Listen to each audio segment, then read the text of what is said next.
ایک زمانے کی بات ہے، ایک بہت ہی شاندار ریاست تھی جس پر ایک نیک دل بادشاہ حکومت کرتا تھا۔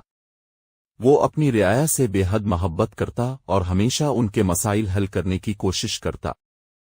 اس بادشاہ کی ایک بیٹی تھی جس کا نام شہزادی لیانا تھا۔ وہ نہ صرف خوبصورت تھی بلکہ دل کی بھی بہت نیک اور دوسروں کی مدد کرنے والی تھی۔ لیانا کو اپنے محل سے زیادہ محل کے باہر کے باغات، پرندے اور گاؤں کے بچے پسند تھے۔ وہ اکثر بچوں کے ساتھ کھیلتی اور گاؤں کی عورتوں کی گھریلو کاموں میں مدد کرتی۔ بادشاہ کبھی کبھار اسے ڈانٹ دیتا کہ ایک شہزادی کو محل میں رہنا چاہیے، لیکن لیانا ہمیشہ کہتی، بابا جان، اصل خوشی دوسروں کی خوشی میں ہے۔ ایک دن ریاست میں ایک عجیب واقعہ پیش آیا۔ جنگل کے قریب ایک پرانا ٹاور جگمگانے لگا۔ لوگوں کو لگا کہ یہ کوئی جادوئی ٹاور ہے جس میں خزانہ چھپا ہوا ہے، مگر ساتھ ہی خوف بھی پھیل گیا کہ کہیں یہ کوئی خطرہ نہ ہو۔ رعایا ڈرنے لگی اور بادشاہ بھی پریشان ہو گیا۔ بادشاہ نے وزیروں سے مشورہ کیا لیکن کسی کو ہمت نہ ہوئی کہ وہاں جا کر دیکھے۔ تب شہزادی لیانا نے آگے بڑھ کر کہا، بابا جان، مجھے جانے دیں۔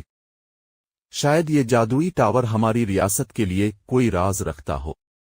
پہلے تو بادشاہ ماننے کو تیار نہ تھا، مگر بیٹی کی بہادری دیکھ کر اس نے اپنے سب سے وفادار سپاہیوں کے ساتھ اسے جانے دیا۔ شہزادی گھوڑے پر سوار ہو کر جنگل پہنچی۔ راستے میں پرندے گیت گانے لگے جیسے اسے حوصلہ دے رہے ہوں۔ جب وہ ٹاور کے قریب پہنچی تو روشنی اور زیادہ بڑھ گئی۔ دروازہ خود بخود کھل گیا اور اندر ایک بوڑھی جادوگرنی نظر آئی جو قید میں تھی۔ اس نے شہزادی کو دیکھ کر کہا، اے نیک دل شہزادی، میں کئی سالوں سے اس جادوئی قید میں ہوں۔ جو بھی مجھے آزاد کرے گا اسے دولت اور طاقت دوں گی۔ لیانا نے غور سے اس کی بات سنی اور نرمی سے کہا، میں دولت اور طاقت کے لیے نہیں آئی۔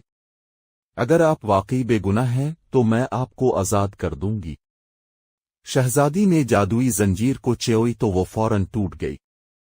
جادوگرنی کی آنکھوں میں آنسو آ گئے۔ وہ اصل میں ایک نیک جادوگرنی تھی جسے کسی ظالم بادشاہ نے قید کر دیا تھا۔ اس نے شہزادی کو دعائیں دیں اور ایک سنہری پھول تحفے میں دیا۔ جب شہزادی واپس محل پہنچی تو رعایا خوشی سے جھوم اٹھی۔